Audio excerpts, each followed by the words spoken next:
On est toujours ici dans l'analyse vectorielle. Après avoir vu qu'est-ce qu'était un champ de vecteur ou ce qu'on appelle une fonction à valeur vectorielle, et après avoir vu aussi ce que c'est que non pas un champ de vecteur, mais aussi un champ de scalaire, ou communément aussi appelé fonction à valeur scalaire, je vais voir ici le gradient. Le gradient, qu'est-ce que c'est que le gradient et sur quoi elle va s'appliquer. N'oubliez pas que j'avais vu aussi la fonction vectorielle, qui n'a rien à voir avec la fonction vectorielle, qui n'a rien à voir avec la fonction à valeur vectorielle qui est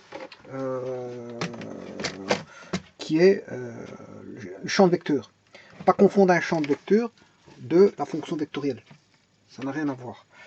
J'ai expliqué ça dans des vidéos précédentes. Allez les voir ici. Je vais juste faire appliquer le gradient et la divergence.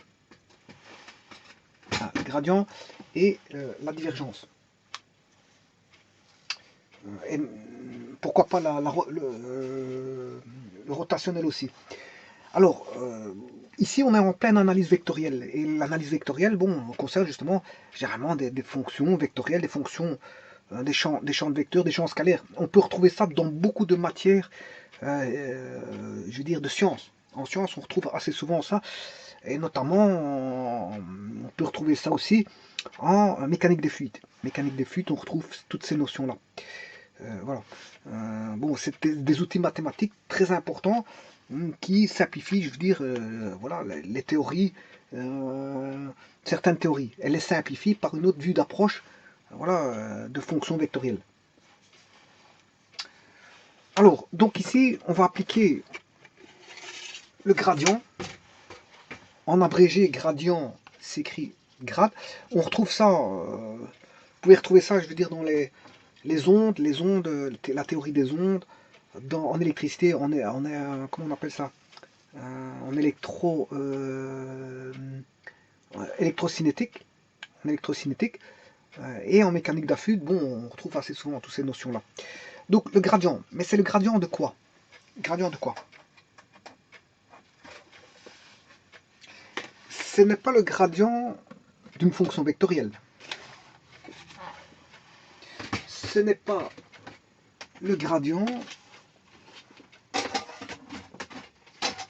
de ceci, d'un champ de vecteur. Ce n'est pas le gradient d'un champ de vecteur. Je vous rappelle que un champ de vecteur, c'est un vecteur. Hein. C'est un vecteur, puisque bon, E étant l'ensemble des vecteurs libres de l'espace, de R3. Voilà. P étant un point, donc on entre à un point et on sort, si vous voulez, un vecteur. Voilà. Et on voit bien qu'on a un vecteur là. Donc, le gradient ne concerne pas le champ de vecteur.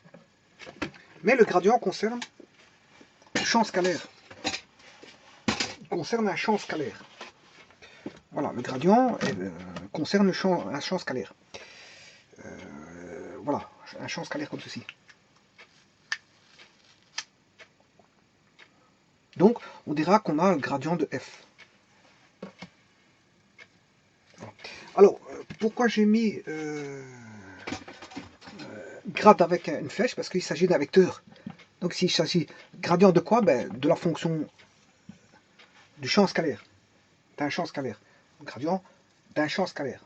Ou le gradient d'une fonction à valeur scalaire, si vous voulez. Voilà. Donc, on dira gradient de f. Donc, ça, elle s'appliquera à un champ scalaire, le gradient d'un champ scalaire qui est un vecteur, parce que j'ai mis une flèche sur le mot grade qui est l'abrégé de gradient. Donc si c'est un, voilà, on aura E1 plus E2 plus E3. Voilà, alors tout ça c'est pour vous dire quoi? Mais le gradient c'est tout simplement des dérivés partiels. Là par rapport à x, là par rapport à y, et là par rapport à z. Quand le point est x, y, z bien sûr. Hein. Quand le point est x, y, z, le gradient peut s'écrire delta x, i, plus delta y, j, plus delta z,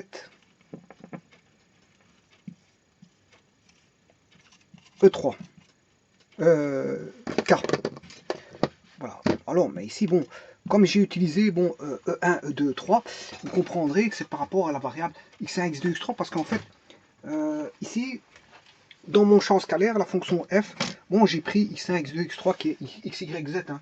Voilà, donc vous rentrez à un point de l'espace ponctuel, qui est un espace métrique, de l'infinité triple de points de l'espace euclidien, voilà, de l'espace euclidien qui est l'espace en lui-même, parce que l'espace euclidien, je vous ai déjà dit que ça peut être le plan ou l'espace.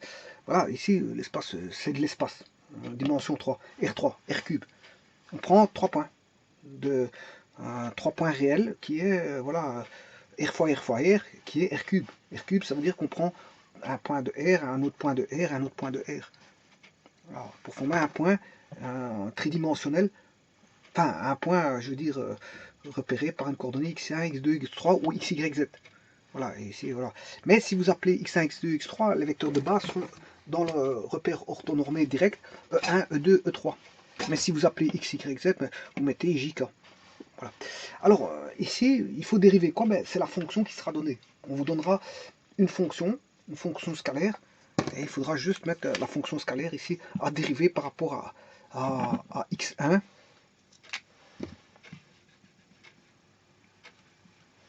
à dériver par rapport à la variable x1, à dériver ici par rapport à la variable x2, et à dériver par rapport à la variable x3.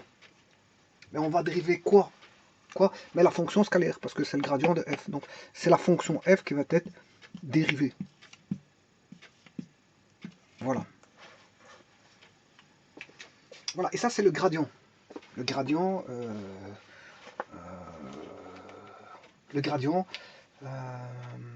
d'une fonction, enfin, gradient d'une fonction à valeur scalaire ou le gradient